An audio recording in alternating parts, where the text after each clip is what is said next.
السلام عليكم ورحمة الله وبركاته. بسم الله الرحمن الرحيم. الحمد لله نحمده ونستعينه ونستغفره ونستهديه ونؤمن به ونتوكل عليه ونعوذ بالله من شرور أنفسنا ومن سيئات أعمالنا. من يهده الله فلا مضل له ومن يضلل فلا هادي له. وأشهد أن لا إله إلا الله وحده لا شريك له وأشهد أن محمدا عبده ورسوله أرسله بالهدى ودين الحق ليظهره على الدين كله ولو كره المشركون. أما بعد فإن خير الكلام كلام الله وخير السنن سنن محمد صلى الله عليه وسلم وشر الأمور محدثاتها وكل محدثة بدعة وكل بدعة ضلالة وكل ضلالة في النار. يا أيها الذين آمنوا اتقوا الله حق تقاته ولا تموتن إلا وأنتم مسلمون. يا أيها الناس اتقوا ربكم الذي خلقكم من نفس واحدة وخلق منها زوجها وبث منهما رجالا كثيرا ونساء واتقوا الله الذي تساءلون به والأرحام إن الله كان عليكم رقيبا. يا أيها الذين آمنوا اتقوا الله وقولوا قولا سديدا يصلح لكم أعمالكم ويغفر لكم ذنوبكم ومن يطع الله ورسوله فقد فاز فوزا عظيما. അള്ളാഹുവിൻ്റെ ആജ്ഞാനിർദ്ദേശങ്ങൾ പാലിച്ച് മുഹ്സിനുകളും മുത്തഖികളും മുവഹിദുകളുമായി ജീവിതം നയിക്കണം എന്ന് എന്നോട് നിങ്ങൾ ഓരോരുത്തരോടും ആമുഖമായി വസിയത്ത് ചെയ്യുന്നു. ഇസ്ലാം എന്നാൽ അഹ്ലുസുന്നത്തി വൽ ജമാഅയാണ് എന്ന് നമ്മൾ മനസ്സിലാക്കി. അസുന്നത്ത് എന്നാൽ നബിചര്യ, അൽ ജമാഅത്ത് എന്നാൽ സ്വഹാബികളുടെ ചര്യ. ഇസ്ലാമിൻ്റെ തനതായ രൂപം ഏതാണ്? അത് മുഹമ്മദ് നബി സല്ലല്ലാഹു അലൈഹി വസല്ലമ സ്വീകരിച്ചത്. മുഹമ്മദ് നബി സല്ലല്ലാഹു അലൈഹി വസല്ലമ സ്വഹാബികളെ തർബിയത്ത് ചെയ്ത് വളർത്തിക്കൊണ്ടുവന്നത്. ഈ ഉമ്മത്ത് 72 വിഭാഗങ്ങളായി പിരിയും എന്ന് നമ്മൾ നേരത്തെ മനസ്സിലാക്കി. സതഫ്തരിഖു ഉമ്മത്തി അലാ സിൻതൈൻ വസബഈന മില്ല, 72 മില്ലത്തായി, ചിലതിൽ സലാസൻ വസബഈന മില്ല, 73 മില്ലത്തായി പിരിയുമെന്നാണ്. കുല്ലുഹും ഫിന്നാർ ഇല്ലാ മില്ലത്തൻ വാഹിദ, ഒരു മില്ലത്തൊഴികെ എല്ലാവരും നരകത്തിലാണ്. അപ്പൊ എല്ലാവരുടെ അരികിലേക്കും നരകത്തിലേക്ക് പോകേണ്ട ഒരു വിശ്വാസമോ ആദർശമോ കാണും. എന്നാൽ ഒരു വിഭാഗം നരകത്തിൽ നിന്ന് രക്ഷപ്പെടുന്ന അൽ ഫിർഖത്തുൻ നാജിയ, അത്വായിഫത്തുൽ മൻസൂറ എന്നൊക്കെ വിശേഷിപ്പിക്കപ്പെട്ട കക്ഷിയാണ്. അസ്സവാദുൽ അഅ്ളം എന്നാണ് അവർ അറിയപ്പെടുന്നത്, വലിയൊരു സംഘം. ഏതാണ് ആ കക്ഷി? സ്വഹാബികൾ ചോദിച്ചു, ഏതാണ് ആ രക്ഷപ്പെടുന്ന കക്ഷി? അൽ ജമാഅ, ആ സംഘം.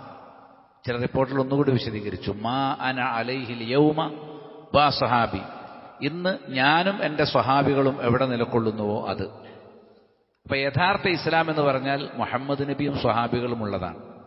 ഇന്ന് നമ്മുടെ നാട്ടിൽ ജീവനുള്ള ഏതെങ്കിലും സംഘടനകൾ എടുത്തു നോക്കിയിട്ട് ഇതാണ് യഥാർത്ഥ ഇസ്ലാം എന്ന് പൂർണ്ണമായി പറയാവുന്ന പ്രസ്ഥാനങ്ങളൊന്നും നമ്മുടെ നാട്ടിലില്ല, പ്രസ്ഥാനങ്ങളായി നിലകൊള്ളുന്നില്ല. എല്ലാവർക്കും എവിടെയെങ്കിലുമൊക്കെ ന്യൂനതകൾ കാണും.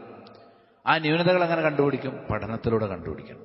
അറിവുള്ളവരെ സമീപിക്കുകയും ദീൻ നന്നായി പഠിക്കുകയും ചെയ്യുക എന്നുള്ളത് മാത്രമാണ് നാട്ടിൽ നിലനിൽക്കുന്ന വീഴ്ചകൾ തിരിച്ചറിയാനുള്ള ഏക പോംവഴി. കുറുക്കുവഴികളൊന്നുമില്ല, നന്നായിട്ട് പഠിക്കണം. അപ്പം നബിയും സ്വഹാബത്തും, നബി അസുന്ന, സ്വഹാബത്ത് അൽ ജമാ. അഹ്ല് എന്ന ആളുകൾ എന്നാണ്, അഹ്ലു സുന്നത്തി വൽ ജമാ. അസുന്നത്തിന്റെയും അൽ ജമാഅത്തിന്റെയും ആളുകൾ ആരാണ്? നബിയുടെയും സ്വഹാബത്തിന്റെയും ആദർശം. ഇപ്പൊ ജാറം കെട്ടിപ്പൊക്കൽ നബിയുടെയും സ്വഹാബത്തിന്റെ ആദർശമല്ല, ചാവടിയന്തരം അവരുടെ ആദർശമല്ല, ഉറുക്കും നൂലും ആ രൂപത്തിലുള്ള ഏർപ്പാടുകളും അത് നബിയുടെയും സ്വഹാബത്തിന്റെയും ആദർശമല്ല, ജന്മദിനാഘോഷങ്ങൾ അവരുടെ ആദർശമല്ല.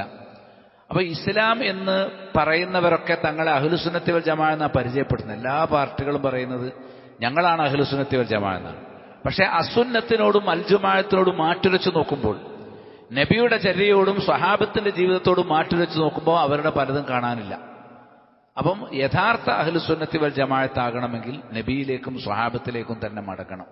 അതിൽ നിന്ന് വ്യതിചരിച്ചവരെയാണ് വ്യതിയാന കക്ഷികൾ. അതിലേറ്റവും പ്രമുഖമായ വ്യതിയാന ചിന്തകൾ ഏതൊക്കെയാണ് എന്നും വ്യതിയാന കക്ഷികൾ ഏതൊക്കെയാണ് എന്നുമാണ് നാം മനസ്സിലാക്കി പോകുന്നത്. എന്തുകൊണ്ടാണ് വ്യതിയാന കക്ഷികൾ ഉണ്ടായത് എന്ന് നേരത്തെ നമ്മൾ മനസ്സിലാക്കിയിട്ടുണ്ട്. അള്ളാഹു പരീക്ഷണം നിശ്ചയിച്ചിട്ടുണ്ട്. നബ്തലീഹി ഫജഅൽനാഹു സമീഅൻ ബസീറ. നാം മനുഷ്യനെ പരീക്ഷിക്കുന്നു, അതിനുവേണ്ടി അവനെ കേട്ടു മനസ്സിലാക്കുന്നവനും കണ്ടു മനസ്സിലാക്കുന്നവനുമാക്കി മാറ്റി. അപ്പൊ നമ്മൾ ദീൻ എങ്ങനെ കേട്ടു പഠിക്കുന്നു, എങ്ങനെ കണ്ടു പഠിക്കുന്നു, എന്നിട്ട് എത്രത്തോളം അതിനോട് കൂറ് പുലർത്തുന്നു എന്ന് പരീക്ഷിക്കാൻ. ഈ പരീക്ഷണത്തിൽ പരാജയപ്പെടുന്നവരാണ് വ്യതിചലിച്ചു പോകുന്നത്. അതിൽ വിജയിക്കുന്നവരാണ് യഥാർത്ഥ അഹ്ലുസുന്ന വൽ ജമാഅയായി നിലകൊള്ളുന്നത്. ഫലൗലാ കാനത്ത് ഖറിയത്തുൻ ആമനത്ത് ഫനഫഅഹ ഈമാനുഹാ ഇല്ലാ ഖൗമ യൂനുസ് ലമ്മാ ആമനു കശഫനാ അൻഹും അദാബൽ ഖിസി ഫിൽ ഹയാത്തി ദുനിയ വമത്തഅനാഹും ഇലാ ഹീൻ. യൂനുസ് അലൈഹിസ്സലാം, അദ്ദേഹത്തിന്റെ ജനത യഥാർത്ഥ മാർഗത്തിൽ നിന്ന് വഴിതെറ്റിയപ്പോൾ യൂനുസ് നബി ആ നാട് വിട്ടുപോകണമെന്ന് വരെ ചിന്തിച്ചുപോയി. ദഅവത്ത് നടത്തിയിട്ട് ഫലം കിട്ടുന്നില്ല. അങ്ങനെയാണ് സമുദ്രത്തിലേക്ക് ഒരു കപ്പലിൽ നിന്ന് എറിയപ്പെടുകയും മത്സ്യത്തിന്റെ വയറ്റിലകപ്പെടുകയും അത്ഭുതകരമായി അള്ളാഹു അദ്ദേഹത്തെ പുറത്തു കൊണ്ടുവരികയും ചെയ്യുന്നത്. ഈ സംഭവങ്ങൾ കണ്ടു മനസ്സിലാക്കാൻ ഇടവന്ന അദ്ദേഹത്തിന്റെ ജനത, അവർ ലമ്മ ആമനു വിശ്വാസം സ്വീകരിച്ചപ്പോൾ കശഫന അൻഹും അദാബൽ ഖിസി ഫിൽ ഹയാത്തി ദുനിയ, ഈ ദുനിയാവിലെ നിന്ദ്യമായ ശിക്ഷയിൽ നിന്ന് നാം അവർക്ക് മോചനം നൽകി. അറിയപ്പെട്ട എല്ലാ പ്രവാചകന്മാരുടെ അവരെ അനുസരിക്കാൻ കൂട്ടാക്കാത്ത എതിരാളികളെയും ജനതയെയും അള്ളാഹു നശിപ്പിച്ച ചരിത്രം ഖുർആനിലുണ്ട്. നൂഹ് നബിയുടെ ജനതയെ നശിപ്പിച്ചു. മൂസാ റസൂലുള്ളാഹി അലൈഹി സ്വലാമിന്റെ ജനതയെ, ഫിർഔനെയും കൂട്ടരെയും നശിപ്പിച്ചു. അതിനു മുമ്പ് ഹൂദ് ജനതയെയും ആദി ജനതയെയും നശിപ്പിച്ചു. ലൂത്ത് അലൈഹി സ്വലാമിന്റെ കാലത്ത് സദൂം വംശജരെ നശിപ്പിച്ചു. അങ്ങനെ ഒരുപാട് ജനത അള്ളാഹുവിന്റെ ശിക്ഷ ഏറ്റുവാങ്ങിയിട്ടുണ്ട്. ഷുഐബ് നബിയുടെ ജനത, സഹാബുൽ ഐക്കത്ത്, അവരെ അള്ളാഹു തീമേഘങ്ങളിൽ കത്തിച്ചു കളഞ്ഞിട്ടുണ്ട്. അങ്ങനെ പല ജനതയെയും അവിശ്വാസികളായതിന്റെ പേരിൽ അള്ളാഹു ശിക്ഷിച്ച, ദുനിയാവിൽ തന്നെ കടുത്ത ശിക്ഷ കൊടുത്ത ചരിത്രം നമ്മൾ പഠിച്ചിട്ടുണ്ട്. എന്നാൽ പഠിപ്പിക്കപ്പെട്ട പ്രവാചകന്മാരിൽ അള്ളാഹുവിന്റെ ശിക്ഷ ഏറ്റുവാങ്ങാതെ രക്ഷപ്പെട്ട ഒരു പ്രവാചകനുണ്ട്. അത് യൂനുസ് അലൈഹിസ്സലാം. യൂനുസ് അലൈഹിസ്സലാമിന്റെ ജനത മറ്റു പ്രവാചകന്മാരിൽ നിന്ന് വ്യത്യസ്തമാണ്. കാരണം അവർ പാഠം പഠിച്ചു, ദൃഷ്ടാന്തങ്ങൾ ഉൾക്കൊണ്ടു. ആദ്യകാലത്ത് അവർ ദഅവത്തിനെ തള്ളിക്കളയുകയും നിരാകരിക്കുകയും ഒക്കെ ചെയ്തെങ്കിലും പിന്നീട് ദൃഷ്ടാന്തങ്ങൾ മുന്നിൽ വന്നപ്പോൾ അവർ വിശ്വസിച്ചപ്പോൾ അള്ളാഹു എന്ത് ചെയ്തു? അവരെ അള്ളാഹുവിന്റെ ശിക്ഷയിൽ നിന്ന് രക്ഷപ്പെടുത്തി. അപ്പൊ അങ്ങനെ ഒരു ജനതയും ഉണ്ട്. ഇത് സൂറത്ത് യൂനുസിലെ 98-ാമത്തെ ആയത്തിൽ കാണാം. വമത്തഅനാഹും ഇലാ ഹീൻ, ഒരു നിശ്ചിത നാൾ വരെ അവർക്ക് നാം ആസ്വാദനം നൽകുകയും ചെയ്തു എന്നാണ്. ഇതേ സൂറത്ത് യൂനുസിൽ തൊട്ടടുത്ത ആയത്തിൽ പറയുന്നത് എന്താണെന്നറിയാമോ? അപ്പൊ ചില ജനത പ്രവാചകന്മാരെ പിന്തുടരും, അപ്പോൾ അവർ യഥാർത്ഥ മാർഗത്തിലായിരിക്കും. ചില ജനത പ്രവാചകന്മാർക്കു ശേഷവും കിതാബുകൾക്ക് ശേഷവും ആ കിതാബുകളിൽ നിന്നും പ്രവാചകന്മാരിൽ നിന്ന് വ്യതിചലിക്കും. അവരാണ് വ്യതിയാനക്കാരായി മാറുന്നത്. മുഹമ്മദ് നബി സല്ലല്ലാഹു അലൈഹി വസല്ലമയുടെ കാലശേഷം അദ്ദേഹത്തെ പിന്തുടർന്നു വന്നവരാണ് അഹ്ലുസുന്നത്തി വൽ ജമാഅ. നേരെ മറിച്ച് നബി പഠിപ്പിച്ച ആദർശത്തിൽ നിന്ന് കാലക്രമേണ വഴുതിപ്പോയ ഷിയാക്കളും ഖവാരിജുകളും ഖദരിയാക്കളും ജബരിയാക്കളും മുഅ്തസിലികളും മുർജിയാക്കളും ഇവരൊക്കെയാണെന്ത് വഴിതെറ്റിപ്പോയ ആളുകൾ നമുക്കറിയാം. അള്ളാഹുവിന് ഈ ലോകത്തെ മുഴുവൻ ഏകദിശയിലൂടെ നയിക്കാൻ കഴിയാത്ത വല്ല പ്രശ്നവുമുണ്ടോ? ഒരിക്കലുമില്ല. അള്ളാഹു എല്ലാറ്റിനും കഴിവുള്ളവനാണ്. അള്ളാഹുവിന് കഴിയാത്തതായി എന്താണ്? പിന്നെ ഈ ലോകം മുഴുവൻ ഒരേ ആദർശത്തിന് കീഴിൽ വരിക അള്ളാഹുവിന് വല്ല പ്രയാസവുമുള്ള സംഗതിയാണോ? ഒരിക്കലുമല്ല. അതിന് തെളിവാണ് മലക്കുകൾ ആരെങ്കിലും വ്യതിചരിച്ചിട്ടുണ്ടോ? ആരെങ്കിലും കാഫറായിട്ടുണ്ടോ? ഏതെങ്കിലും മലക്ക് വഴിതെറ്റിപ്പോയിട്ടുണ്ടോ? ഇല്ല. മനുഷ്യരെക്കാളും എത്രയെത്രയോ കോടിക്കണക്കിന് മടങ്ങ് എണ്ണസംഖ്യയുള്ളവരാണ് മലക്കുകൾ. മനുഷ്യരെക്കാൾ ആയുസ്സുള്ളവരാണ്. മനുഷ്യരെക്കാൾ മുമ്പേ സൃഷ്ടിക്കപ്പെട്ടവരാണ് മലക്കുകൾ. ആ മലക്കുകളെ സംബന്ധിച്ചിടത്തോളം മലക്കുകളുടെ ജീവിതത്തിൽ വ്യതിയാനമില്ല. അവരിൽ വ്യതിയാന കക്ഷികളിൽ എല്ലാവരും മുഅ്മിനീകളാണ്. റബ്ബ് കൽപ്പിച്ചത് അങ്ങനെ തന്നെ പാലിക്കുന്നവരും ധിക്കരിക്കാത്തവരുമാണ്. അപ്പോൾ അള്ളാഹുവിന് ആ നിലക്ക് സൃഷ്ടിക്കാൻ കഴിയുമെന്ന കാര്യത്തിൽ യാതൊരു സംശയവുമില്ല. പക്ഷേ മനുഷ്യരെയും ജിന്നുകളെയും സൃഷ്ടിച്ചപ്പോൾ അള്ളാഹു അങ്ങനെയല്ല. മറിച്ച് വലൗ ശാഅ റബ്ബുക ലആമന മൻ ഫിൽ അർളി കുല്ലുഹും ജമീഅ, നിന്റെ റബ്ബ് ഉദ്ദേശിച്ചിരുന്നുവെങ്കിൽ ഭൂമിയിലുള്ള എല്ലാവരും മുഅ്മിനാകുമായിരുന്നു. പക്ഷെ റബ്ബ് അങ്ങനെ ഉദ്ദേശിച്ചിട്ടില്ല. അഫ അൻത തുക്രിഹുന്നാസ ഹത്താ യകൂനൂ മുഅ്മിനീൻ, അതിനാൽ ആളുകളൊക്കെ മുഅ്മിനാകുന്നത് വരെ നീ ബലപ്രയോഗം നടത്തുകയാണ്. ഇസ്ലാമിലേക്ക് ബലം പിടിച്ച് കൊണ്ടുവരുന്ന പരിപാടിയില്ല. സൂറത്ത് യൂനുസിൽ പറയാണ്. അപ്പൊ അള്ളാഹു ഉദ്ദേശിക്കുന്ന ജനത ഹക്കിൽ അടിയുറച്ചു നിൽക്കും. അല്ലാത്തവർ തീർച്ചയായിട്ടും വഴിതെറ്റി വ്യതിയാനക്കാരുടെ കൂട്ടത്തിൽ പെട്ടുപോകും എന്നാണ്. വമാ കാന ലിനഫ്സിൻ അൻ തുഅ്മിന ഇല്ലാ ബിഇദ്നില്ലാ, ഒരു നഫ്സിനും അള്ളാഹുവിന്റെ ഉത്തരവനുസരിച്ച് വിശ്വസിക്കുക എന്നതല്ലാതെ മറ്റൊരു ബാധ്യതയുമില്ല എന്ന് സൂറത്ത് യൂനുസിൽ തന്നെ തൊട്ടടുത്ത ആയത്തിൽ പറഞ്ഞു. നമ്മുടെ ബാധ്യത എന്താ? പ്രമാണങ്ങൾ കണ്ടാൽ അത് അടിയുറച്ച് വിശ്വസിക്കുക എന്ന നമ്മുടെ ബാധ്യതയാണ്.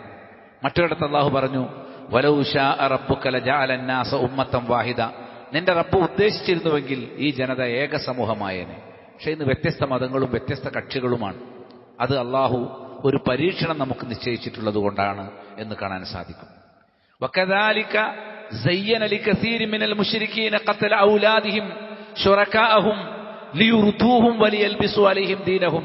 അപ്രകാരം മുശ്രിക്കുകളിൽപ്പെട്ട വലിയൊരു വിഭാഗത്തിന് അവർ ചെയ്തു കൂട്ടുന്ന കുറ്റകൃത്യങ്ങൾ, അവരുടെ മക്കളെ അവർ കൊന്നുകളഞ്ഞിട്ടുണ്ട്, അതൊക്കെ അലങ്കരിച്ചു കൊടുത്തു അവരുടെ പങ്കാളികൾ. എന്തിനു വേണ്ടി? മക്കാ മുശ്രിക്കുകൾ വഴിതെറ്റിപ്പോയതും അള്ളാഹു പഠിപ്പിച്ച വിശ്വാസത്തിന് വിരുദ്ധമായി പെൺകുട്ടികളെ കൊന്നുകളഞ്ഞതും, അതേപോലെ അള്ളാഹുവെ മാത്രം ആരാധിക്കുന്നതിന് പകരം സൃഷ്ടികളെ, കല്ലുകളെ, മരങ്ങളെ, സൂര്യനെ, ചന്ദ്രനെയൊക്കെ അവർ ആരാധിക്കുകയും ചെയ്തു പോകുന്നത് എന്തിനാണ് എന്നറിയാമോ? ലിയുർദൂഹും വലിയൽബിസു അലൈഹിം ദീനഹും, അവർ നാശത്തിലകപ്പെടാൻ വേണ്ടി, അവർക്ക് അവരുടെ ദീൻ തിരിച്ചറിയാതിരിക്കാൻ വേണ്ടി. പരീക്ഷണത്തിൽ പരാജയപ്പെട്ട മുശ്രിക്കുകൾക്ക് അള്ളാഹുവിന്റെ ശരിയായ ദീൻ തിരിച്ചറിയാൻ കഴിയാതെ പോയി. അവർ കുഫറിന്റെയും ഷിർക്കിന്റെയും വഴിയിലേക്ക് ചെന്നു. വലൗ ശാ അല്ലാഹു മാ ഫഅലു, അല്ലാഹു ഉദ്ദേശിച്ചിരുന്നെങ്കിൽ അവരെ പ്രകാരം പ്രവർത്തിക്കുമായിരുന്നില്ല.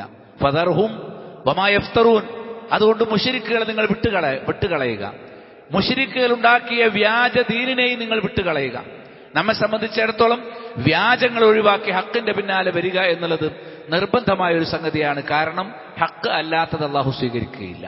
വമൻ യബ്തഗി ഗൈറൽ ഇസ്ലാമി ദീനൻ ഫലൻ യുഖ്ബല മിൻ, ആരെങ്കിലും ദീനല്ലാത്ത മറ്റൊന്നിനെ, ഏതെങ്കിലും ഒരാൾ ദീനല്ലാത്ത മറ്റൊന്നിനെ, ഇസ്ലാമല്ലാത്ത മറ്റൊന്നിനെ ദീനായി സ്വീകരിച്ചിട്ടുണ്ടെങ്കിൽ, ഇസ്ലാമല്ലാത്ത മറ്റൊന്നിനെ ആരെങ്കിലും ദീനായി സ്വീകരിച്ചിട്ടുണ്ടെങ്കിൽ ഫലൻ യുഖ്ബല മിൻ, ഒരിക്കലും അത് അവനിൽ നിന്ന് പരിഗണിക്കപ്പെടുകയില്ല, സ്വീകരിക്കപ്പെടുകയില്ല. വഹുവ ഫിൽ ആഖിറതി മിനൽ ഖാസിരീൻ, പരലോകത്ത് അവർ നഷ്ടക്കാരിൽപ്പെടും. അതുകൊണ്ട് അള്ളാഹു നമുക്ക് വെച്ച പരീക്ഷണ വിഷയം അള്ളാഹുവിന്റെ അരികിൽ സ്വീകരിക്കപ്പെടുന്ന ഇസ്ലാം അഥവാ അഹ്ലുസുന്നത്തി വൽ ജമാഅത്ത് നമുക്ക് തന്നു. അതിൽ നിന്ന് വ്യതിചലിച്ചു പോയ ഒരുപാട് ആളുകൾ ചുറ്റുപാടുമുണ്ടായി. ഇതിൽ അവരുടെ സ്വാധീന വലയത്തിൽപ്പെട്ടും സമ്മർദ്ദത്തിൽപ്പെട്ടും ഈ ഹക്ക് സ്വീകരിക്കാൻ തയ്യാറാകാതെ ദുനിയാവിന്റെ നിലനിൽപ്പിന് വേണ്ടി ഇസ്ലാമിനെ മറികടന്ന് വ്യതിയാന ചിന്തകൾ പേറാൻ നമ്മൾ ഒരുങ്ങുന്നുണ്ടോ എന്ന പരീക്ഷണമാണ് ഇവിടെ നടന്നുകൊണ്ടിരിക്കുന്നത് എന്ന് മനസ്സിലാക്കണം. വ്യതിയാന കക്ഷികളിൽ എടുത്തു പറയേണ്ട രണ്ടു കൂട്ടർ കൂടിയുണ്ട്. ഞാനത് പ്രത്യേകം അതുകൂടി സൂചിപ്പിക്കാൻ ഉദ്ദേശിക്കുന്നു. സിഫാത്തിയത്ത് എന്ന് അവരറിയപ്പെടുക. സിഫാത്തിയത്ത്, സിഫാത്തിയാക്കൾ എന്ന് പറയും. എന്ന് പറഞ്ഞാൽ അള്ളാഹുവിന്റെ സിഫത്തുകളുടെ കാര്യത്തിൽ വ്യതിയാനം സംഭവിച്ചു. ഞാൻ പറഞ്ഞു, അള്ളാഹുവിന്റെ സ്വഹാബികളുടെ കാര്യത്തിൽ വ്യതിയാനമുണ്ടായി. സ്വഹാബികളെ കാഫറാക്കിയ ഖവാരിജുകളും സ്വഹാബികളിൽ ഒരു വിഭാഗത്തെ വിളിച്ചു പ്രാർത്ഥിച്ച ഷിയാക്കളും സ്വഹാബികളുടെ കാര്യത്തിൽ അതിരുവിട്ടവരാണ്. ഖദറിന്റെ വിഷയത്തിൽ വ്യതിരിച്ചു. ഖദർ മാത്രമേ ഉള്ളൂ, അമലുകൾക്ക് പ്രസക്തിയില്ല എന്ന് പറഞ്ഞ ജബരിയാക്കളെ സംബന്ധിച്ചും, അമലുകൾ മാത്രമേ ഉള്ളൂ, അള്ളാഹുവിന്റെ വിധിക്കൊരു പ്രസക്തിയുമില്ല എന്ന് പറഞ്ഞ ഖദരിയാക്കളെ സംബന്ധിച്ചും ഖദറിന്റെ വിഷയത്തിൽ ഭിന്നിച്ചവരെ നമ്മൾ മനസ്സിലാക്കി. മൂന്നാമതായി അള്ളാഹുവിനെ മനസ്സിലാക്കുന്നിടത്തുള്ള വ്യതിയാനം, അള്ളാഹുവിന്റെ സിഫത്തുകൾ. അള്ളാഹുവിന് എത്ര സിഫത്തുകളുണ്ട്, അള്ളാഹുവിന് എത്ര നാമങ്ങളുണ്ട്. അള്ളാഹുവിന്റെ എല്ലാ നാമങ്ങളും അവന്റെ സിഫത്തുകളിൽ നിന്ന് രൂപപ്പെട്ടതാണ്. അള്ളാഹുവിന്റെ നാമങ്ങൾ എണ്ണിയാലൊടുങ്ങാത്തതാണ്. ഖുർആനും ഹദീസും മാത്രം പരിശോധിച്ചാൽ 200 ചില്ലാനം 260-ലേറെ നാമങ്ങൾ കിട്ടും. അള്ളാഹുവിന് ധാരാളം നാമങ്ങളുണ്ട്. അതിൽ 99 സവിശേഷമാണ്. അതാരെങ്കിലും കൃത്യമായി ക്ലിപ്തപ്പെടുത്തിയാൽ അവൻ സ്വർഗത്തിൽ പ്രവേശിച്ചു എന്ന് നബി സല്ലല്ലാഹു അലൈഹി വസല്ലം പഠിപ്പിച്ചു. ഇതിൽ നിന്ന് ആരും എന്ത് തെറ്റിദ്ധരിക്കരുത്, അള്ളാഹുവിനാകെ 99 നാമങ്ങളെ ഉള്ളൂ എന്ന് ധരിക്കരുത്. അള്ളാഹുവിന്റെ നാമങ്ങൾ തീരാൻ പാടില്ല. അത്രയേറെ നാമങ്ങൾ ഉണ്ടാകണം. അത്രയും വിശേഷണങ്ങളുള്ളവനാണ് ആര്? അള്ളാഹു. അള്ളാഹുവിന്റെ വിശേഷണങ്ങൾ എണ്ണിയാലൊടുങ്ങാത്തതാണ്. അള്ളാഹുവിന്റെ നാമങ്ങൾ എണ്ണിയാലൊടുങ്ങാത്തതാണ്. അള്ളാഹുവിന്റെ ഗുണങ്ങളും അവന്റെ നാമങ്ങളും അടിയുറച്ച് വിശ്വസിക്കാൻ നമ്മൾ ബാധ്യസ്ഥരാണ്. എന്നാൽ സിഫത്തിന്റെ വിഷയത്തിൽ 2 കൂട്ടരുണ്ടായി. ആ 2 കൂട്ടരും സിഫാത്തിയാക്കൾ എന്നറിയപ്പെടുന്നു. ഒന്ന് മുഅത്തലത്ത് എന്നറിയപ്പെടുന്ന ഒരു വിഭാഗം, 2 മുശബ്ബിഹ എന്നറിയപ്പെടുന്ന മുഅത്തില എന്നറിയപ്പെടുന്ന ഒരു വിഭാഗവും മുശബ്ബിഹ എന്നറിയപ്പെടുന്ന മറ്റൊരു വിഭാഗവും. എന്താ മുഅത്തില? അള്ളാഹുവിന്റെ ഗുണങ്ങളെ നിഷേധിക്കുന്നവർ. നിങ്ങൾ കിട്ടണം നിർഗുണ ബ്രഹ്മം. അതിന്റെ ഞാൻ കഴിഞ്ഞ ആഴ്ച സൂചിപ്പിച്ചിരുന്നു. കാതില്ലാതെ കേൾക്കുന്നവൻ, കണ്ണില്ലാതെ കാണുന്നവൻ അള്ളാഹുവിന്റെ ഗുണങ്ങളൊക്കെ നിഷേധിക്കും. ഗുണങ്ങളെ നിഷേധിക്കുക എന്ന ഒരു വർഗം അത് എല്ലാ മതങ്ങളിലുമുണ്ട്. മറ്റു മതങ്ങളിൽ നിന്നാണ് അത് ഇങ്ങോട്ട് കടന്നു വന്നിരിക്കുന്നത് കാണാൻ സാധിക്കും. സിഫത്തിൽ ഏറ്റവും വലിയ വ്യതിയാനങ്ങൾ വന്ന ഒരു മതവിഭാഗമാണ് സ്വാബിഊൻ. സ്വാബിഊൻ എന്ന് പറയുന്ന വിഭാഗത്തിൽ നിന്നാണ് സിഫത്ത് നിഷേധം ഉടലെടുത്തത് എന്ന് ചരിത്രകാരന്മാർ പറയുന്നു. അപ്പം ഒന്ന് തഅ്തീൽ, 2 തസ്ബീഹ്. ഇത് രണ്ടും പാടില്ല. ഇത് രണ്ടിനും ഇടയിലാണ് അഹ്ലുസുന്ന. അഹ്ലുസുന്ന വസത്തിയത്താണ്. വകദാലിക ജഅൽനാകും ഉമ്മത്തൻ വസത, നിങ്ങളെ മധ്യത്തിൽ നിൽക്കുന്ന, കൃത്യമായ സ്ഥലത്ത് നിൽക്കുന്ന ഒരു സമൂഹമാക്കി മാറ്റി. അങ്ങോട്ടും അതിരുവിടാനും പാടില്ല, കുറഞ്ഞു പോകാനും പാടില്ല, കൃത്യമായ സ്ഥലത്ത് നിൽക്കണം. അതാണ് വസത്തിയത്ത്. ഏതുപോലെ സ്വഹാബികളുടെ കാര്യത്തിൽ അവരെ കാഫറാക്കി അതിരുവിടാനും പാടില്ല, അവരെ അവരെ അതിരുവിട്ട് അവരെ കാഫറാക്കി അവരെ തള്ളിക്കളയാനും പാടില്ല, അവരെ ആരാധിച്ചുകൊണ്ട് അവരോട് വിളിച്ചു പ്രാർത്ഥിച്ചുകൊണ്ട് അവരിൽ അതിരുവിടാനും പാടില്ല. തഫ്രീത്തിന്റെയും ഇഫ്രാത്തിന്റെയും മധ്യത്തിലായിരിക്കണം നമ്മൾ ഉണ്ടായിരിക്കേണ്ടത്. ഖദറിന്റെ വിഷയത്തിൽ ഖദറിനെ നിഷേധിക്കാനും പാടില്ല, അമലുകളെ തള്ളാനും പാടില്ല. അമലുമുണ്ട്, ഖദറുമുണ്ട്. ഇത് രണ്ടും വിശ്വസിക്കുന്ന ഇടയിൽ നിൽക്കുന്ന രൂപമായിരിക്കണം. ഇതേപോലെ സിഫത്തുകളെ നിഷേധിക്കുന്ന മുഅത്തിലാക്കളും സിഫത്തുകളെ സൃഷ്ടികളുടെ സിഫത്തുകളോട് ഉപമിക്കുന്ന മുശബ്ബിഹാക്കളും, മുശബ്ബിഹത്ത് അല്ലെങ്കിൽ മുമസ്സിലത്ത്, മുജസ്സിമത്ത് എന്നൊക്കെ അവർ അറിയപ്പെട്ടു. അള്ളാഹുവിന് രൂപങ്ങൾ പറയാം. അള്ളാഹുവിന് സൃഷ്ടികളോട് ഉപമിക്കുന്ന ആളുകളുണ്ട്. ചില ആളുകൾ നമ്മുടെ നാട്ടിൽ തന്നെ ഉണ്ട്. ചില മുസ്ലിയാക്കന്മാർ എന്താണ് അള്ളാഹു എന്ന് പറഞ്ഞാൽ ട്രാൻസ്ഫോർമർ പോലെയാണ്. എന്താ ട്രാൻസ്ഫോർമർ പോലെ എന്ന് പറഞ്ഞാൽ ട്രാൻസ്ഫോർമറിൽ നിന്നൊരു സാധാരണ ബൾബിലേക്ക് നേരിട്ട് കറണ്ട് എടുക്കാൻ പറ്റില്ല, വീസായി പോകും. അപ്പൊ നമ്മൾ അതിനെ ചെറുതാക്കാൻ വേണ്ടിയിട്ട് സബ്സ്റ്റേഷനുകൾ ഉണ്ടായിരിക്കും. ചെറിയ ചെറിയ വൈദ്യുതിയുടെ നിലവാരം കുറച്ചു കൊണ്ടുവന്ന് ഡൈല്യൂട്ട് ചെയ്തിട്ടാണ് നമ്മൾ നമ്മുടെ ആവശ്യങ്ങൾക്ക് അതിൽ നിന്ന് കറണ്ട് എടുക്കുന്നത്. എന്നതുപോലെ അള്ളാഹുവിനെ നേരിട്ട് പ്രാർത്ഥിച്ച ഫീസ് അടിച്ചു പോകും. അപ്പൊ നമ്മൾ നേരിട്ട് വിളിക്കരുത്. നമ്മൾ ആരെ വിളിക്കണം? നമ്മൾ അമ്പിയാക്കളെ വിളിക്കണം, ശൈഖുമാരെ വിളിക്കണം. അവർ റബ്ബിനോട് കാര്യം പറഞ്ഞിട്ട് നമ്മൾ കാര്യം നടത്തിത്തരും. ഇത് യഥാർത്ഥത്തിൽ എന്തുകൊണ്ട് സംഭവിച്ചതാണ്? അള്ളാഹുവിനെ സൃഷ്ടികളോട് ഉപമിച്ചു. മുശബ്ബിഹത്ത് എന്ന് പറയും, പാടില്ല. ഫലാ തദ്രിബൂ ലില്ലാഹിൽ അംസാൽ, നിങ്ങൾ അള്ളാഹുവിന് മസലുകൾ സൃഷ്ടിക്കരുത്, അള്ളാഹുവിന് നിങ്ങൾ മാതൃകയുണ്ടാക്കരുത്, സമന്മാരെ ഉണ്ടാക്കരുത് എന്ന് കൃത്യമായി ഖുർആൻ പഠിപ്പിച്ചു. ലൈസ കമിസ്ലിഹി ശൈഉൻ വഹുവസ് സമീഉൽ ബസീർ, അള്ളാഹുവെ പോലെ യാതൊന്നുമില്ല, അവനെല്ലാം കേൾക്കുന്നവനും എല്ലാം കാണുന്നവനുമാണ്. രണ്ടു കൂട്ടർക്കും മറുപടിയുണ്ട്. ലൈസ കമിസ്ലിഹി ശൈഉൻ, അള്ളാഹുവിനെ പോലെ യാതൊന്നുമില്ല എന്ന് പറഞ്ഞാൽ അള്ളാഹുവിനെ സൃഷ്ടികളോട് ഉപമിക്കുന്നവർക്ക് മറുപടി. സൃഷ്ടികളോട് ഉപമിക്കുന്നവരാ വിഗ്രഹങ്ങളൊക്കെ ഉണ്ടാക്കിയത്. അള്ളാഹുവിന് മനുഷ്യന്റെ രൂപം, കണ്ണും മൂക്കും, പിന്നെ എന്തെങ്കിലും മനുഷ്യനല്ല എന്നറിയാൻ വേണ്ടിയിട്ട് ചിലപ്പോൾ മൂക്കിന് നീളം കൂട്ടും, കയ്യിന്റെ എണ്ണം കൂട്ടും, അപ്പോഴല്ലേ മനുഷ്യനല്ല എന്ന് പറയാൻ പറ്റുള്ളൂ. അങ്ങനെ മനുഷ്യന്മാരുടെ രൂപത്തിന് ചില സൂപ്പർ പവറുകൾ കൊടുത്തിട്ടാണ് ഇന്ന് ദൈവങ്ങളെ സൃഷ്ടിക്കുന്നത്. മുശബ്ബിഹാക്കളാണ് വിഗ്രഹാരാധക അല്ലെങ്കിൽ വിഗ്രഹങ്ങളെ രൂപീകരിക്കുന്നതിന് കാരണമായിട്ടുള്ളത് എന്ന് കാണാൻ സാധിക്കും. നിർഗുണബ്രഹ്മം എന്ന സൂഫി ഫിലോസഫി സങ്കല്പങ്ങൾ അത് കടന്നു വന്നിട്ടുള്ളത് മുഅത്തിലാക്കളിൽ നിന്നാണ്. മുഅത്തിലെത്തുന്ന താഴ്ത്തിയിൽ നമ്മൾ യൗമുൽ ഉത്തല എന്ന് പറയും, അവധി ദിനം, ഒന്നും ഇല്ലാതാക്കുക. വൈദൽ ഇശാർ ഉത്തിലത്ത്, ഒട്ടകങ്ങൾ കെട്ടഴിഞ്ഞു പോകുമ്പോൾ. അപ്പൊ അള്ളാഹുവിന്റെ സിഫത്തുകളൊക്കെ അള്ളാഹുവിൽ നിന്ന് എടുത്തു കളയാം. അങ്ങനെ ചെയ്യുന്ന ആളുകളാണ് മുഅത്തിലാക്കൾ. അള്ളാഹുവിന് ഗുണമേ ഇല്ല, നിർഗുണ ബ്രഹ്മം. ഇത് രണ്ടും നമ്മുടെ നാട്ടിലുള്ള പുരോഹിതന്മാരെടുത്തുണ്ട്. കണ്ണില്ലാതെ കാണുക എന്നും കാതില്ലാതെ കേൾക്കുക എന്നും ഒരു ഭാഗത്ത് അള്ളാഹുവെ പരിചയപ്പെടുത്തുക, മറ്റൊരു ഭാഗത്ത് പ്രധാനമന്ത്രിയുടെ അരികിലേക്കോ മുഖ്യമന്ത്രിയുടെ അരികിലേക്കോ നമുക്ക് നേരിട്ട് പോകാൻ പറ്റുമോ? ഇല്ല. അപ്പൊ നമ്മൾ എന്ത് ചെയ്യണം? നമ്മൾ മന്ത്രിമാരെ കാണണം. മന്ത്രിമാരെ കാണുന്നതിന് മുമ്പ് നമ്മൾ MLA അല്ലെങ്കിൽ MP കാണണം. അതിന് നമ്മൾ നേതാവിനെ കാണണം. അപ്പൊ നമ്മൾ നേതാവിനോട് കാര്യം പറയും, നേതാവ് മുകളിൽ പറയും, അവർ മുകളിൽ പറയും. അങ്ങനെയാണ് വലിയ സ്ഥാനത്തുനിന്ന് കാര്യം. ഇതുപോലെ നമ്മൾ ആദ്യം എന്ത് ചെയ്യും? നമ്മൾ സാധാരണക്കാരെ ഔലിയാക്കളോട് പറയും, അവർ നുജബാഇനോട്, മനസ്സിലായില്ലേ, അവർ അബുത്വാലിനോട്, അവര് ഖുത്തുബിനോട്, ഖുത്തുബ് ഗൗസിനോട്, ഇങ്ങനെ അള്ളാഹുലേക്ക് എത്താൻ ഒരു കണ്ണി ഉണ്ടാക്കി. യഥാർത്ഥത്തിൽ അങ്ങനെയല്ല. അള്ളാഹു പറയുന്നത് വഇദാ സഅലക ഇബാദി അന്നി ഫഇന്നി ഖരീബ്, എന്റെ അടിമകൾ എന്നെ കുറിച്ച് ചോദിച്ച് ഞാൻ അടുത്താണെന്ന് പറയണം. അള്ളാഹുലേക്ക് അടുപ്പിക്കാൻ ഔലിയാക്കൾ വേണമെന്ന് പഠിപ്പിച്ചിട്ടില്ല. അത് പിഴച്ച വിശ്വാസമാണ്. ഔലിയാക്കൾ മുഖേന അള്ളാഹുവിലേക്ക് അടുക്കണം എന്നതാണ് വിഗ്രഹാരാധനയുടെ ആധാരം തന്നെ. വിഗ്രഹാരാധകർ വിഗ്രഹാരാധനയുടെ അടിസ്ഥാനമായി വെച്ചിരിക്കുന്ന വിഷയം എന്താണ്? വയഖൂലൂന ഹൗലാഇ ശുഫാഉനാ ഇൻദല്ലാഹ്, ഈ വിഗ്രഹങ്ങൾ അല്ലെങ്കിൽ വിഗ്രഹങ്ങളെ പ്രതിനിധീകരിക്കുന്ന മഹത്തുക്കൾ, അമ്പിയാക്കൾ, മലക്കുകൾ അള്ളാഹുവിലേക്ക് ഞങ്ങൾക്ക് വേണ്ടി ശഫാഅത്ത് ചെയ്ത് കാര്യങ്ങൾ നേടിത്തരുന്നവരാണ്, ശഫാഅത്ത് ചെയ്യുന്നവരാണ്. മാ നഅ്ബുദുഹും ഇല്ലാ ലിയുഖർരിബൂനാ ഇലല്ലാഹി സുൽഫാ, അള്ളാഹുവിലേക്ക് അടുപ്പിക്കാൻ വേണ്ടി അല്ലാതെ ഇവർക്ക് ഞങ്ങൾ ഇബാദത്ത് ചെയ്യുന്നില്ല. അപ്പൊ ഞങ്ങൾ വിഗ്രഹങ്ങളെ ആരാധിക്കുന്നത്, വിഗ്രഹങ്ങളോട് പ്രാർത്ഥിക്കുന്നത് അവരാണ് അള്ളാഹ് എന്ന് വിചാരിച്ചിട്ടല്ല, അള്ളാഹുവിലേക്ക് അടുപ്പിക്കാൻ ഇവർക്ക് കഴിയും. അതേ വിശ്വാസമാണ് നമ്മുടെ ഉമ്മത്തിൽ ജാറങ്ങളിൽ പോകുന്നവരിൽ ഈ രണ്ട് വിശ്വാസം. ഒന്ന്, ജാറങ്ങളിലുള്ളവർ ശഫാഅത്ത് ചെയ്യുമെന്ന വിശ്വാസം. രണ്ട്, ജാറങ്ങളിലുള്ളവർ അള്ളാഹുവിലേക്ക് അടുപ്പിക്കുമെന്ന വിശ്വാസം. ചുരുക്കി പറഞ്ഞാൽ മുശബ്ബിഹാക്കളിൽ നിന്നും മുഅത്തിലാക്കളിൽ നിന്നുമാണ് നമ്മുടെ നാട്ടിലെ ഭൂരിപക്ഷം വരുന്ന മുസ്ലിങ്ങളും അവരുടെ വിശ്വാസം സ്വീകരിച്ചിരിക്കുന്നത്. അള്ളാഹുവിന് ഉപമകൾ പറയുന്നവർ സൃഷ്ടികളോട് ഉപമിക്കുന്നു. എന്നിട്ട് സൃഷ്ടികളുടെ ഗുണങ്ങൾ അള്ളാഹുവിന് വകവെച്ചു കൊടുക്കുന്നു. അതൊരിക്കലും ശരിയല്ല. സൃഷ്ടികൾ ന്യൂനതകളുള്ളവരാണ്, തുടക്കമുള്ളവരും ഒടുക്കമുള്ളവരുമാണ്. അള്ളാഹു ന്യൂനതകളില്ലാത്തവനും തുടക്കമോ ഒടുക്കമോ ഇല്ലാത്തവനുമാണ്. അതുകൊണ്ട് അള്ളാഹുവിനെ ഒരിക്കലും സൃഷ്ടികളോട് ഉപമിക്കാനേ പാടില്ല. സൃഷ്ടികളുടെ പ്രവർത്തനങ്ങളോട് ഉപമിച്ചിട്ട് അള്ളാഹുവിന്റെ പ്രവർത്തനങ്ങൾ ചർച്ച ചെയ്യാൻ പാടില്ല. അത് ഗുരുതരമായ പിഴവാണ്. അതാണ് ഈ ഉപമിക്കുന്ന ആളുകൾ, മുശബ്ബിഹാക്കൾ ഉണ്ടാക്കി വെച്ചിരിക്കുന്ന ഫിത്തന. അതിന്റെ നേരെ വിപരീതമാണ് ഇത് കണ്ടിട്ട് അള്ളാഹുവിനെ സൃഷ്ടികളോട് ഉപമിക്കുന്നത് കണ്ടിട്ട് വേറൊരു കൂട്ടർ വന്നു. അവരെന്ത് ചെയ്തു? അവരെ സംബന്ധിച്ചിടത്തോളം അവർ പറഞ്ഞു, സൃഷ്ടികളോട് ഉപമിക്കുന്ന ആളുകൾ വന്നതിനാൽ നമ്മൾ അള്ളാഹുവിന്റെ വിശേഷണങ്ങൾ തന്നെ മിണ്ടണ്ട. അള്ളാഹുവിന്റെ ദാത്തിനെ പോലും നിഷേധിക്കുന്നവരുണ്ട്. പൂർണ്ണമായ നിർഗുണത്വമാണ് അള്ളാഹ്. അങ്ങനെയാണ് നമ്മുടെ നാട്ടിൽ നിർഗുണ ബ്രഹ്മം എന്നൊരു പേര് തന്നെ അള്ളാഹ്ക്ക് ഉണ്ടായത്. നഊദുബില്ലാ, കള്ളമായ പേര്, ശൈത്താനിട്ട പേര്. അള്ളാഹുവിന് അങ്ങനെ ഒരു നാമമില്ല. അള്ളാഹു സർവ്വഗുണങ്ങളുമുള്ളവനാണ്. വലില്ലാഹിൽ അസ്മാഉൽ ഹുസ്ന, അള്ളാഹുവിന് അത്യുത്തമ നാമങ്ങളുണ്ട്.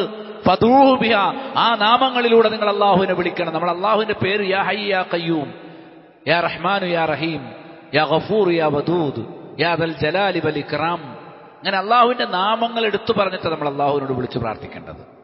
അള്ളാഹുവിനെ വിളിക്കണം, അള്ളാഹുവിന്റെ നാമങ്ങൾ നമ്മൾ അംഗീകരിക്കണം. ഇത് നമ്മൾ കൃത്യമായിരുന്നു. നമ്മൾ സിഫാത്തിയാക്കളിൽ നിന്ന് തികച്ചും വ്യത്യസ്തരാണ്.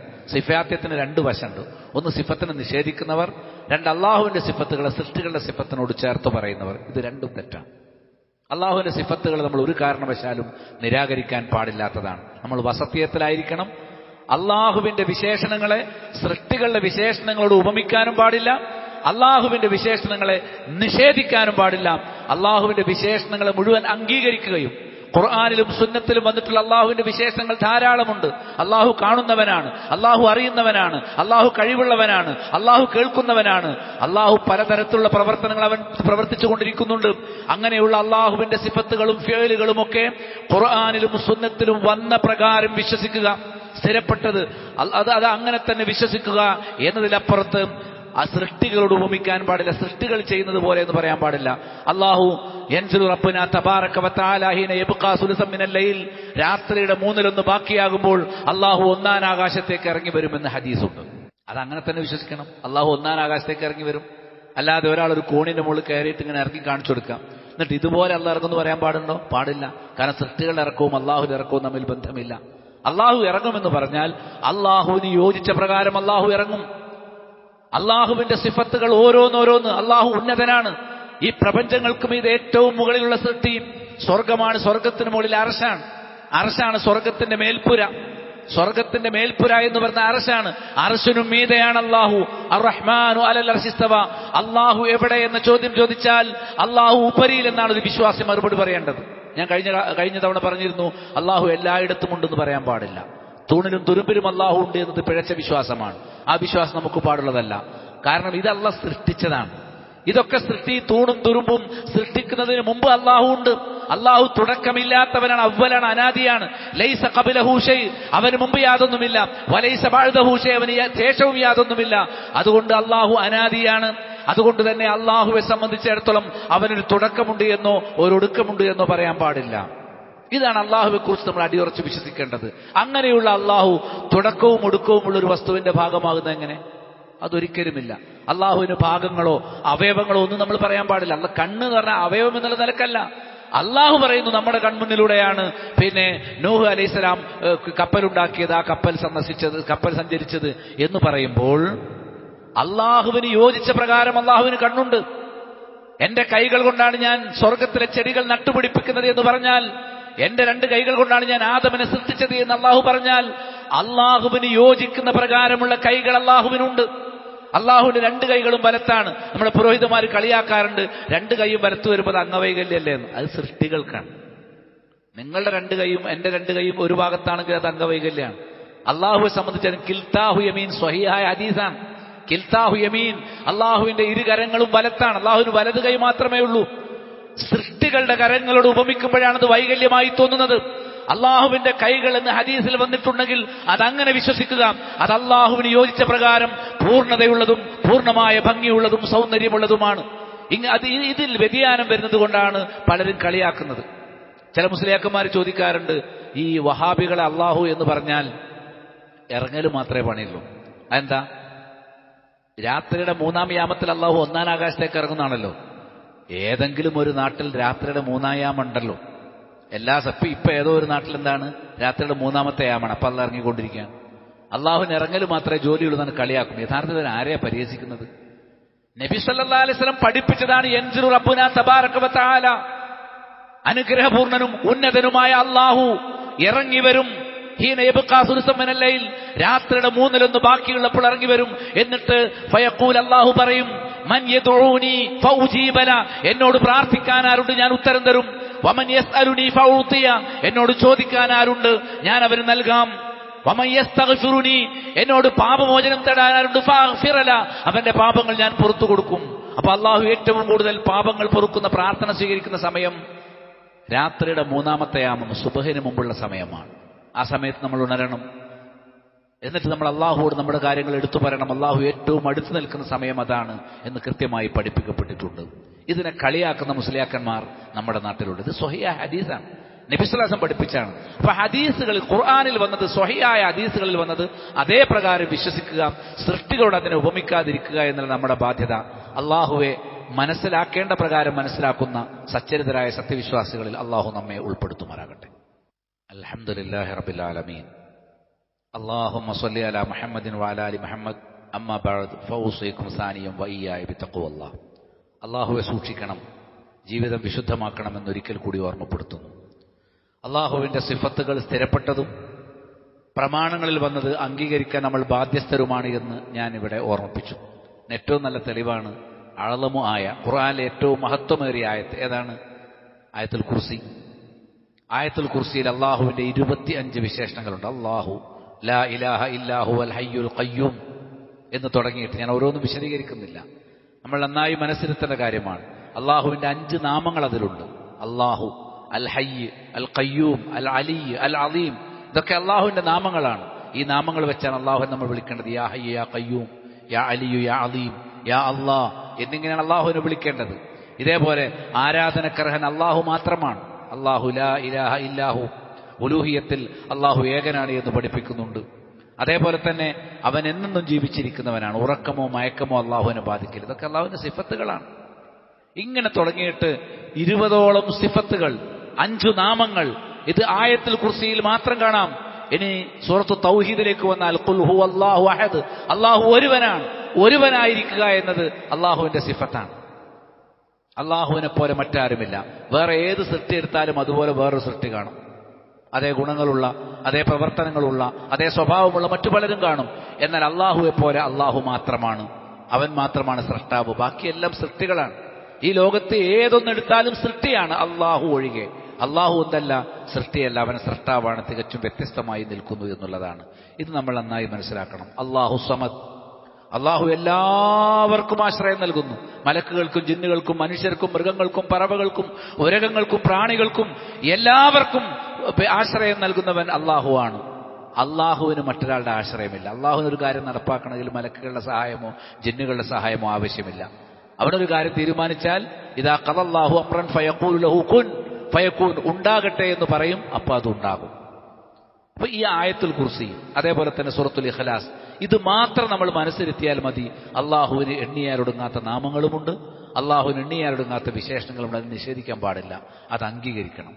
അതേ സമയത്ത് അള്ളാഹുവിന്റെ ഉപമകളോ അള്ളാഹുവിന്റെ വിശേഷണങ്ങളോ സൃഷ്ടികൾക്ക് വകവെച്ചു കൊടുക്കാൻ പാടില്ല. ഔലിയാക്കന്മാരെ സംബന്ധിച്ച് അള്ളാഹ് കാണുന്നത് പോലെ കാണും, അള്ളാഹ് കേൾക്കുന്നത് പോലെ കേൾക്കും, അള്ളാഹു ഉത്തരം ചെയ്യുന്നത് പോലെ ഉത്തരം ചെയ്യും എന്ന് വിശ്വസിക്കുന്നവർ നമ്മുടെ കൂട്ടത്തിലുണ്ട്. അതുകൊണ്ട് അള്ളാഹുവോട് ചോദിക്കുന്ന കാര്യങ്ങളൊക്കെ ഔലിയാക്കളോട് ചോദിക്കാം. ഇതെന്തുകൊണ്ട് സംഭവിച്ചു? അള്ളാഹുവിന്റെ സിഫത്തുകളെ കണക്കാക്കേണ്ടതുപോലെ കണക്കാക്കാത്തത് കൊണ്ട്.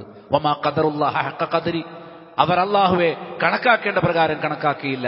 ഇന്നല്ലാഹ ലഖവിയ്യുൻ അസീസ്, അള്ളാഹു ശക്തനും പ്രതാപിയുമാണ്, അന്തസ്സുള്ള അള്ളാഹു ഇസ്സത്തും ഖുവ്വത്തുമുള്ളവനാണ് എന്ന് കൃത്യമായി ഖുർആൻ നമ്മളെ പഠിപ്പിക്കുന്നു. അള്ളാഹു ശക്തിയുള്ളവനാണ്, അള്ളാഹു പ്രബലതയുള്ളവനാണ്. അതുകൊണ്ട് തന്നെ അള്ളാഹുവെ മനസ്സിലാക്കേണ്ടതുപോലെ മനസ്സിലാക്കുന്നവർ ഒരു കാരണവശാലും ഒരു നിസ്സാരമായ കാര്യത്തിന് വേണ്ടി പോലും ഒരു സൃഷ്ടിയോട് പ്രാർത്ഥിക്കുകയില്ല. അള്ളാഹുവെ രക്ഷിക്കണേ, അള്ളാഹുവെ നരകമോചനം തരണേ, അള്ളാഹുവെ രോഗം ശിഫയാക്കണേ, അള്ളാഹുവെ കടബാധയിൽ നിന്ന് കരകയറ്റണേ എന്നിങ്ങനെ പറയുന്നത് പോലെ ജാറങ്ങളിൽ ചെന്ന് ശൈഖയെ വലിയെ തങ്ങളെ പെങ്ങളെ എന്നിങ്ങനെ വിളിച്ചിട്ട് ഒരിക്കലും എന്ത് ചെയ്യില്ല? റബ്ബിനോട് മാത്രം ചോദിക്കുന്ന ചോദ്യങ്ങൾ ചോദിക്കുകയില്ല. എന്തുകൊണ്ട്? ഈ ഉമ്മത്തിൽ അള്ളാഹുവോട് ചോദിക്കുന്ന ഭക്തിവികാരങ്ങളോടെ തന്നെ അള്ളാഹുവിനോട് ചോദിക്കുന്ന അതേ വിഷയങ്ങൾ തന്നെ നരകമോചനത്തിന് വേണ്ടി, പാപമോചനത്തിന് വേണ്ടി മുഹമ്മദ് നബിയെ വിളിച്ചു തേടുന്നു. ഇർതകബത്തു അലൽ ഖത്താ എന്ന് മങ്കൂസ് പോലും ചെല്ലുന്നവൻ അള്ളാഹുവോട് നടത്തേണ്ട ഇസ്തിഗ്ഫാറാണ് മുഹമ്മദ് നബിയോട് നടത്തുന്നത്. യാ ഗിയാസി യാ മലാദി, അവലംബമേ, അഭയമേ, സഹായമേ എന്നിങ്ങനെ വിളിച്ച് പിന്നെ ഫഅജിർനി മിനസ്സഈരി യാ മുജീറു മിനസ്സഈരി, നരകത്തിൽ നിന്ന് രക്ഷിക്കുന്നവനെ, എന്നെ നരകത്തിൽ നിന്ന് രക്ഷിക്കണേ എന്ന് അബ്ദുൽ ഖാദർ ജീലാനിയോട് വിളിച്ചു തേടുന്നവൻ, മുഹമ്മദ് നബിയോട് വിളിച്ചു തേടുന്നവൻ നരകമോചനം റബ്ബിനോടാണ് ചോദിക്കേണ്ടത്. അതേ കാര്യങ്ങൾ അവരെന്ത് ചെയ്യുന്നു? സൃഷ്ടികളോട് ചോദിക്കുന്നു. എന്തുകൊണ്ട്? സിഫത്തിന്റെ കാര്യത്തിൽ അവർ സിഫാത്തിയാക്കളുടെ ഗണത്തിൽ പെട്ടുപോയി. അവർ തെറ്റായി മനസ്സിലാക്കി. അള്ളാഹുവിന്റെ സിഫത്തുകളിൽ എങ്ങനെ വിശ്വസിക്കണമെന്ന് അവർക്ക് അറിഞ്ഞുകൂടാ. ഒന്നുകിൽ അവർ മുശബ്ബിഹത്തിന്റെ പിഴച്ച വിശ്വാസത്തിലേക്ക് പോയി, അല്ലെങ്കിൽ മുഅത്തലത്തിന്റെ അള്ളാഹുവിന്റെ നാമങ്ങളെ നിഷേധിക്കുന്നവരുടെ വിശ്വാസത്തിലേക്ക് പോയി. ഇത് രണ്ടും നമുക്കിടയിൽ അദ്വൈതം പോലുള്ള വിശ്വാസങ്ങൾ കൊണ്ടുവന്നിട്ടുണ്ട്. അള്ളാഹുവിന്റെ നാമഗുണങ്ങൾ നിഷേധിക്കുന്നവരാണ് സൃഷ്ടിയും സൃഷ്ടാവും ഒന്ന് തന്നെ എന്ന വാദം. അതാണ് അദ്വൈതം. അറബിയിൽ അതിന് വഹദത്തുൽ വുജൂദ് എന്ന സൂഫികൾ പറയാം. നമ്മൾ അദ്വൈതം പറഞ്ഞിട്ടാണ് ഈ ചർച്ച തുടങ്ങിയത്. അതുകൊണ്ട് ഞാൻ ആ വിഷയം ആവർത്തിക്കുന്നില്ല. അതുകൊണ്ട് സിഫത്തിന്റെ വിഷയത്തിൽ വ്യതിചരിച്ചവരാണ് നമ്മുടെ നാട്ടിൽ ജാറ സംസ്കാരവുമായി നടക്കുന്നത്. അതുകൊണ്ട് അള്ളാഹുവിന്റെ സിഫത്തുകൾ ശരിയായ രൂപത്തിൽ മനസ്സിലാക്കുകയും അതിൽ അടിയുറച്ചു നിൽക്കുകയും ചെയ്യേണ്ടത് നമ്മുടെ ബാധ്യതയാണ്. അതിനൊരിക്കലും സൃഷ്ടികളോട് ഉപമിക്കാൻ പാടില്ല എന്നുള്ളത് നമ്മുടെ മേൽ നിർബന്ധമായിട്ടുള്ള സംഗതിയുമാണ്. ഖുർആൻ നന്നായി പഠിക്കുക. ഖുർആനിൽ അല്ലാഹു സുബ്ഹാനഹു വ തആല അവന്റെ ഏതെല്ലാം നാമങ്ങൾ പഠിപ്പിച്ചിട്ടുണ്ടോ അത് പഠിക്കണം. ഹദീസുകളിൽ വന്ന നാമങ്ങൾ ഖുർആനിൽ ഇല്ലാത്തതുമുണ്ട്, അത് നമ്മൾ പഠിക്കണം. അതിൽ 99 സവിശേഷമാണ്, അത് പ്രത്യേകം നമ്മൾ പഠിക്കണം.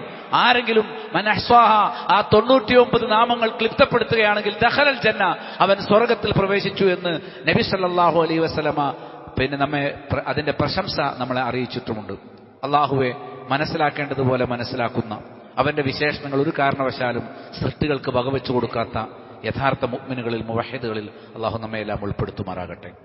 സത്യം സത്യമായി മനസ്സിലാക്കാനും അത് പിന്തുടരാനും, അസത്യം അസത്യമാണെന്ന് തിരിച്ചറിയാനും അത് ജീവിതത്തിൽ നിന്ന് പാടെ വർജിക്കാനും അള്ളാഹു നമുക്കെല്ലാം തൗഫീഖ് പ്രദാനം ചെയ്യുമാറാകട്ടെ. അല്ലാഹുമ്മ റബ്ബന ആതിന ഫിദ്ദുനിയ ഹസനതൻ വഫിൽ ആഖിറതി ഹസനതൻ വഖിന അദാബന്നാർ. അല്ലാഹുമ്മ അഇസ്സൽ ഇസ്ലാമ വൽ മുസ്ലിമീൻ വഅദില്ല ശിർക വൽ മുശ്രിക്കീൻ. ربنا أجرنا من النار ربنا أجرنا من النار ربنا أجرنا من النار ربنا هب لنا من أزواجنا وذرياتنا قرة أعين واجعلنا للمتقين إماما.